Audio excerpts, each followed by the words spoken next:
पिछले लेक्चर में हम लोग बात कर चुके हैं बेसिक नॉलेज नेपाल का रिलेटेड।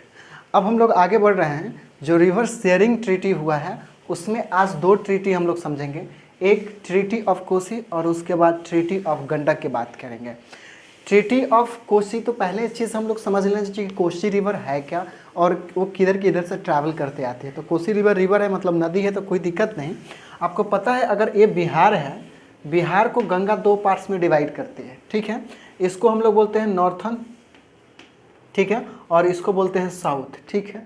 आपको पता है कि ये इधर से बहुत सारे रिवर इधर आकर के गंगा में मिल जाती है, ठीक है।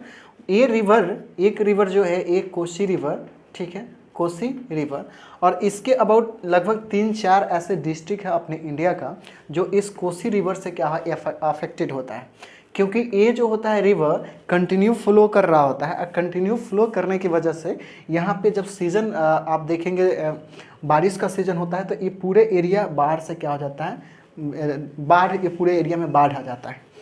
अब यहाँ से होता क्या है, अब समझिएगा, ये धीरे धीरे जो कटाव, मिट्टी का कटाव करके ये अब ऐसा टेढ़ा हो चुका है, अब टेढ़ा हो चुका है। इसी को मैं ड्रॉ करके यहाँ पे दिखाया हूँ कि गॉर्ज टाइप का बन चुका है ना, ये ऐसा टेढ़ा करके हमेशा मिट्टी कट करके इधर की तरफ आ रही है।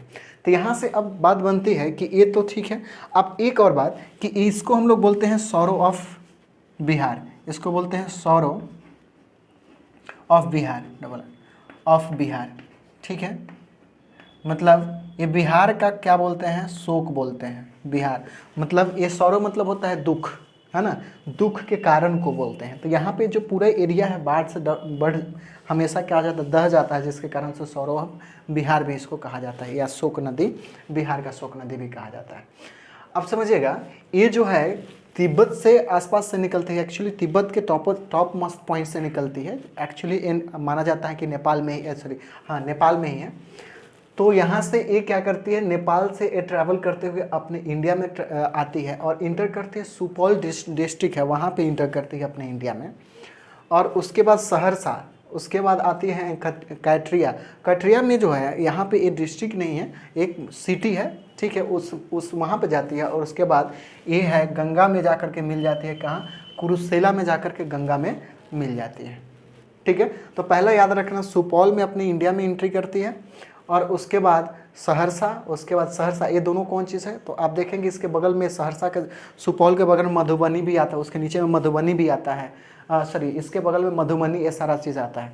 तो इससे ये 3-4 ऐसे डिस्ट्रिक्ट है जो कि अफेक्टेड होते हैं, बार बार बाढ़ से वो परेशान हो जाते हैं। तो आपको ये याद रखना है कि यहाँ से ऐसे आती है और यहाँ गंगा का मैप बनाया हो जो गंगा में आकर के मिल जाती है। किसके पास गंगा में मिलती है, तो कुरुसेला के पास में गंगा में मिल जाती है। तो ऐसा ही ये गंगा रिवर है, तो इसके पास आकर के मिलती है, वो जगह का नाम है कुरुसेला।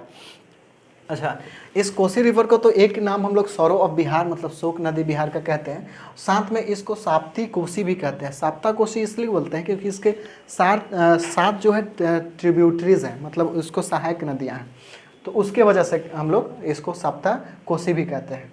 अच्छा, ये फ्लो करती है कहाँ से, तो याद रखेंगे तिब्बत, नेपाल और इंडिया में। तिब्बत का कुछ पार्ट से ये ओरिजिनेट होती है, आप हम लोग समझेंगे, तिब्बत के पास ओरिजिनेट होते हुए नेपाल और इंडिया में आ जाती है। ओरिजिन है इसका, ओरिजिन है गोसाईनाथ, तो गोसाईनाथ से ये क्या होता है, ओरिजिनेट होता है। तो ये नाम इंपॉर्टेंट है, ये भी याद रख सकते हैं। अब हम लोग बात करते हैं कौन चीज़, ट्रीटी के ऊपर, ठीक है, ट्रीटी के ऊपर।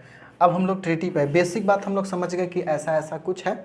अब हम लोग ट्रीटी में एक्चुअल हुआ क्या, इंडिया क्या किया, बिल्ड मतलब बनाना एक बैरेज मतलब होता है कौन चीज़, एक बांध या फिर नदी बांध को हम लोग बोलते हैं बैरेज। क्योंकि हम लोग को पता है कि ये जो है यहाँ से जो भी पानी डायरेक्ट अगर यहाँ पे आती तो पूरा एरिया जो है और भी ज़्यादा, अभी तो बैरेज है तो कम आती है, ये डायरेक्ट यहाँ से, क्योंकि ऊपर ये जो नेपाल है ऊंचा पे है और ये जो है नीचे पे है, तो अपना खासकर ये बहाव जो होता है ऐसे होता है, ठीक है ना, इधर की तरफ नेपाल साइड में ऊंचा है और ऐसे की तरफ चली जाती है। तो इस साइड में ये जैसे साउथ है, नॉर्थ है, तो नॉर्थ साइड में पूरा पानी रहता है और साउथ साइड में क्या होता है, सूखा होता है। इसमें हर साल पानी, ऐसा नदियाँ है जो पूरे साल पानी बहती है, इधर में कोई ऐसा नदी नहीं है। अब यहाँ का जो एरिया है, कुछ डिस्ट्रिक्ट है जो कि नेपाल जाके गंगा में मिलने से पहले जो परेशानी करती है जो डिस्ट्रिक्ट को, उसको देखते हुए इस एग्रीमेंट को किया गया था। एग्रीमेंट ये था कि ये नेपाल के अंदर में एक बैरेज बनाना, एक नदी बांध बनाना, ताकि वहाँ से पानी कंट्रोल किया जा सके, एक रिजर्वायर बना दिया जाए जहाँ पे मान लीजिए कि बिल्ड किया जाएगा तो उधर साइड में क्या होगा, पानी को स्टॉक किया जा सके, और वहाँ से भी लगता है कि ज़्यादा तब वहाँ से पानी छोड़ा जाए।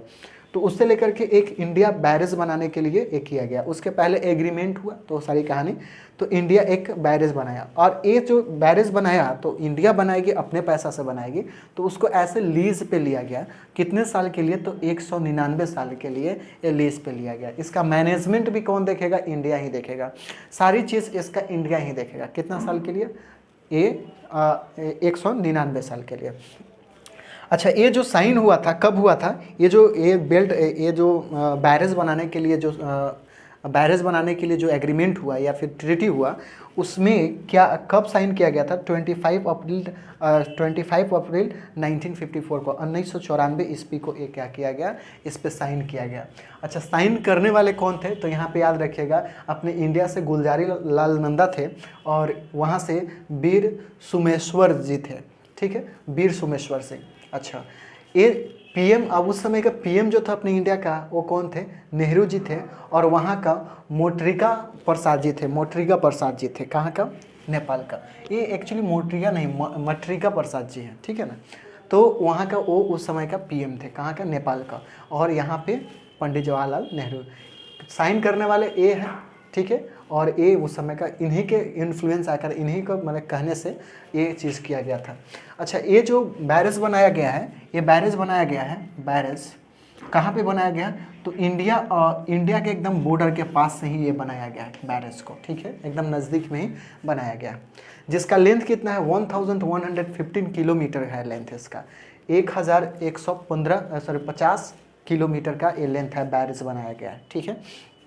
तो बैरेज आप देख भी सकते हैं, आपको फिगर मैं दे देता हूँ। तो ये इतना एग्रीमेंट है। अब हम लोग समझते हैं, चलिए समझते हैं गंडक रिवर ट्रीटी के बारे में, जो 1959 को हुआ था, 1959 ईस्वी को हुआ था। ये क्या है, पहला चीज़ हम लोग इसका नेम जो जान ले, तो इसका नाम जो है गंडकी भी बोलते हैं, नारायणी भी बोलते हैं, और इसको गंडक रिवर भी बोलते हैं। तो इसको अलग अलग इसका नाम। इसका टोटल लेंथ की बात करें तो 814 किलोमीटर है।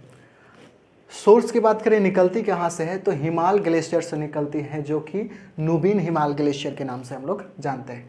ये फ्लो कहाँ पे करती है, तो पहले अपने ये नेपाल से आती है और इंटर करती है वेस्ट चंपारण में, और उसके गोपालगंज, सारण और मुजफ्फरपुर डिस्ट्रिक्ट में यहाँ तक आती है। और ये ज्वाइन करती है Ganga near the Patna river. Patna है सोनपुर के पास में, हाजीपुर में पड़ता है, तो सोनपुर के पास में जा करके ये गंगा को ज्वाइन कर लेता है। अब ट्रीटी क्या है इससे रिलेटेड, ये ट्रीटी है कि इस गंगा, ये जो गंडक नदी है, इसके ऊपर में क्या बनाना है, तो एक बैरेज बनाना है, मतलब बांध बनाना है, ठीक है।